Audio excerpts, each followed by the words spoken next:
Assalamualaikum warahmatullahi wabarakatuh. Perkenalkan, nama saya Alif Surya Pratama dengan nomor BP 2513005. Di sini saya akan menjelaskan kembali soal ujian akhir semester dari awal sampai akhir. Berikut penjelasannya.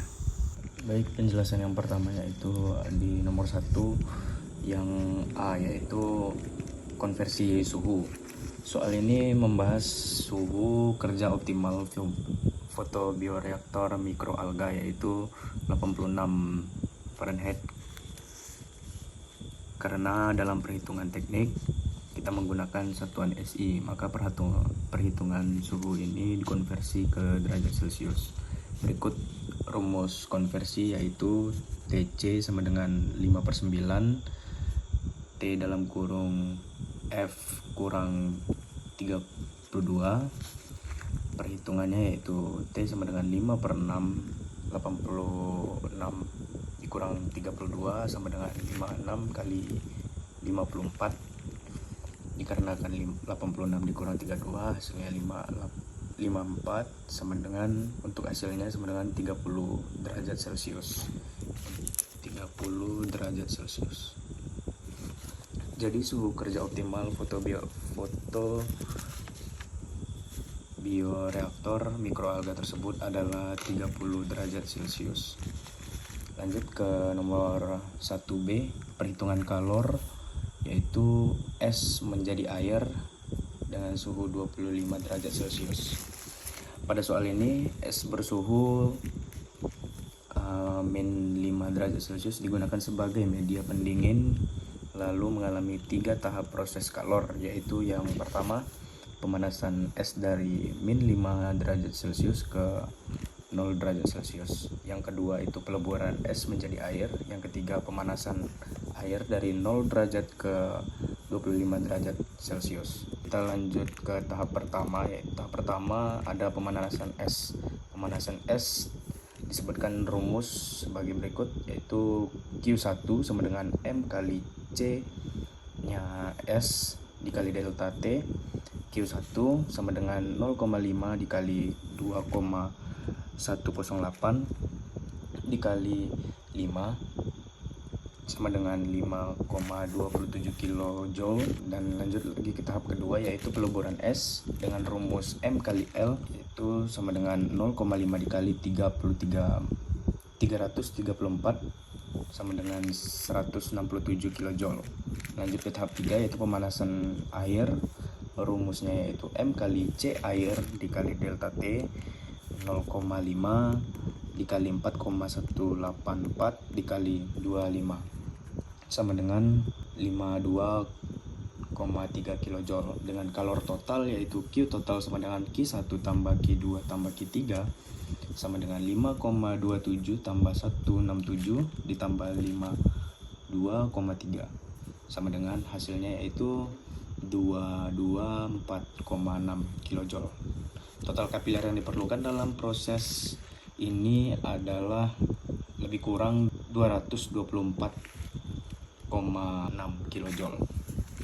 Lanjut ke soal 1C, yaitu muai volume baja dengan rumus delta V sama dengan 3 alpha V0 dikali delta T. Dan perhitungan delta T sama dengan 50 dikurang 20 sama dengan 30C. Delta V-nya sama dengan 3 dalam kurung 0,00011 dikali 25 dikali 30. Dan hasil dari delta V yaitu 0,2475 meter kubik. Jadi tambahan volume baja akibat pemanasan adalah 0,02475. Soal ini membahas pemuaian volume benda padat akibat kenaikan suhu. Karena yang diketahui adalah koefisien muai panjang, maka digunakan hubungan antara muai panjang dan muai volume. Lanjut ke soal 2 bagian A, yaitu kenaikan kapiler dalam pipa kecil. Sebelumnya kapilaritas itu terjadi karena adanya gaya adesi dan tegangan permukaan, terutama pada pipa berdiameter kecil.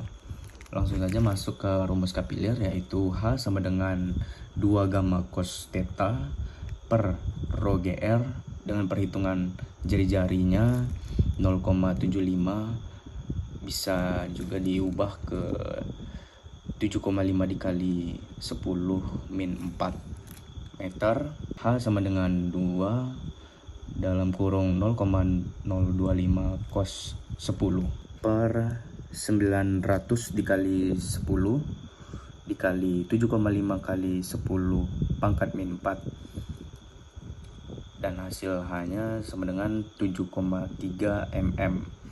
Jadi cairan dalam pipa adalah sekitar 7,3 mm. Baik, lanjut ke soal 2B, yaitu tegangan permukaan dari data kapiler. Rumusnya yaitu gamma sama dengan H rho GR per 2 cos theta.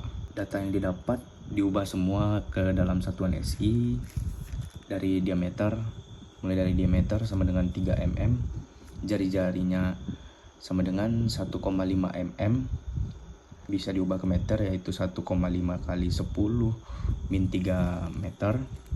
Tinggi kenaikannya yaitu H sama dengan 9,3 cm sama dengan 0,93 meter, dengan sudut kontak cos 0 sama dengan 1.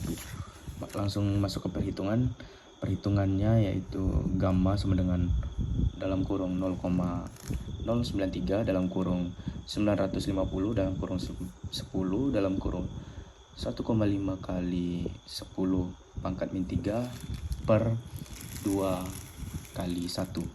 Gamma sama dengan 1,32 per 2. Gamma sama dengan 0,0663 Newton meter. Pada soal ini nilai tegangan permukaan dicari dari tinggi kapiler yang teramati. Jadi tegangan permukaan yang terbentuk adalah 0,065 Newton meter. Lanjut ke soal nomor 3, yaitu optika lensa cembung. Soal ini menggunakan persamaan lensa tipis untuk menentukan jarak, bayangan, dan perbesarannya. Rumusnya yaitu 1 per F sama dengan 1 per S tambah 1 per S aksen.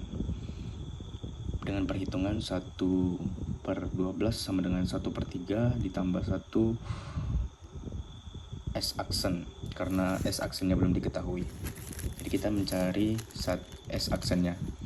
S aksen sama dengan dibalik, jadi 1 per 12 dikurang 1 per 36, dapatlah hasilnya 1 per S aksen sama dengan 3 dikurang 1 per 36 sama dengan 2 per 36, dengan hasil 18 cm. S aksen sama dengan 18 cm. Rumus perbesaran bayangannya yaitu M sama dengan min S aksen per S. Didapatkan hasil min 18 per 36 sama dengan min 0,5. Jadi poin jawaban yaitu jarak bayangan sama dengan jarak terbentuk pada jarak 18 cm di belakang lensa. Perbesaran sama dengan nilai perbesaran 0,5. Artinya bayangan diperkecil setengah ukuran benda. Yang ketiga itu sifat bayangan.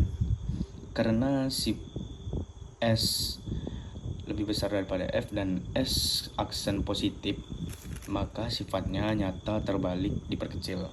Lanjut pada soal keempat, yaitu evaluasi getaran sensor tangki bioetanol atau getaran bandul. Jadi konsep yang digunakan adalah bandul sederhana yang menggambarkan sistem getaran periodik akibat gaya gravitasi. Periode getaran bandul bergantung pada panjang tali dan percepatan gravitasi, serta diasumsikan simpangan kecil dengan rumus T sama dengan 2pi akar L per G. Perhitungannya itu T sama dengan 2pi akar 1/10, T sama dengan 2pi dalam kurung 0,316 T sama dengan 1,99 detik. Jadi periode ayunan sensor bandul adalah sekitar 2 detik, artinya 1 kali getaran penuh terjadi setiap 2 detik.